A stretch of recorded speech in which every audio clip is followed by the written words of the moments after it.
right. So I brought two birds tonight, and we have two hawks at Audubon that we use for teaching, a little one and a big one. And both of them are in our care because they are not releasable. They were injured, and the injuries were enough that they are no longer able to hunt or care for themselves on their own. So they were placed in permanent forever homes that we can use them as animal ambassadors for teaching. So this first bird I'm going to show you, her name's Moxie, because she's full of it. And she was found in upstate New York, and she had been found by a truck driver on the side of the highway, and she had been hit by a car. She was a first-year bird. She was still a young bird when that happened. And so the truck driver had a friend who's actually a mutual friend of Audubon's, Al Jordan, who is a falconer, but he's also a really renowned bird carver. So if you've ever come to any of our bird carving events at Audubon, you've probably met Al. He usually brings his Harris hawk with him and it sits on his head and things. But amazing bird carver, amazing artist. But when he got this bird treated and cared for, he realized that her wrist was, although healed, was fused. And so when she opens her wings, one side looks perfectly fine, the other side only opens about this much. So she can no longer fly up. She can kind of go down and glide, but she can't gain height. And so she's not going to be able to care for herself anymore. I will warn you when I take her out, she never shuts up. She's very noisy. She is a noisy girl. She likes to talk to us. All right. Would you like to come out? Hi.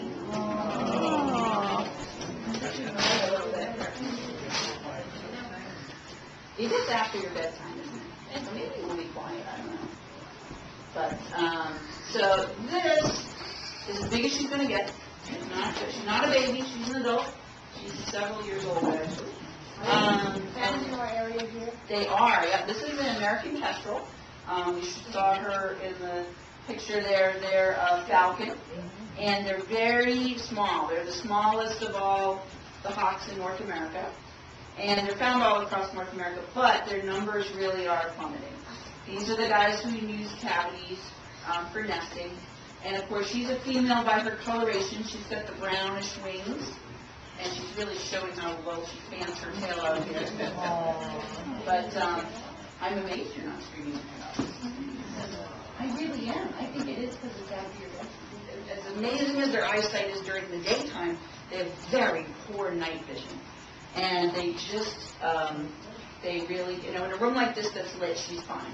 But in the darkness, she couldn't probably find her way around much at all. And her other hawk is even worse. So everyone always teaches you the word, when something comes out at night, what do we call that? Nocturnal. Nobody ever teaches you the opposite of it. What time? Diurnal, yes. And so usually when I ask groups, they go. So usually you're either a daytime animal, diurnal, nocturnal or nighttime animal, or dawn and dusk, which is crepuscular. And so she's a true daytime bird. And these guys, like I said, they like to be in open meadows and old farm agricultural areas, and they will hunt in open fields looking for their prey. Now, of course, she's little. She's not going to eat really big prey. So she'll eat everything from little mice and meadow voles.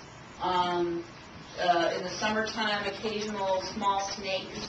And as the summer wears on and the grasshoppers start to get real big, they'll also eat the larger insects. So they'll eat big grasshoppers, praying mantis, things like that.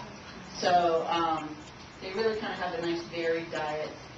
When I used to work as a rehabilitator, in the summertime, we would get a lot of orphan babies in.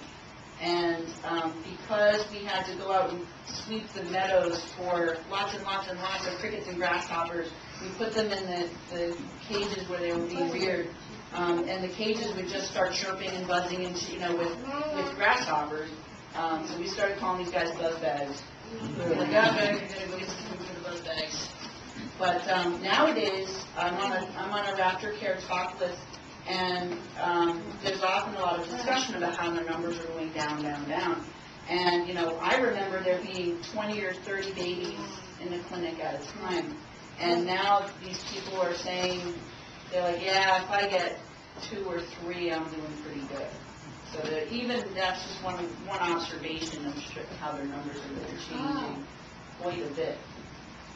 But so they can't defend themselves against Stalin or kick them out of well, a lot of it is that they arrive later and start wanting to court and find nests a little bit later.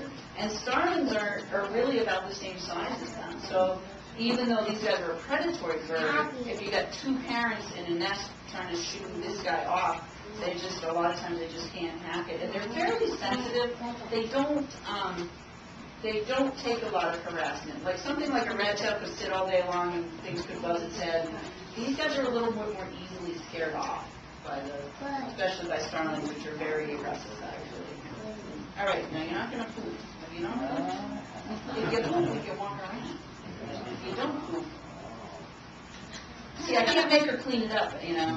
Louie will clean it up, don't worry.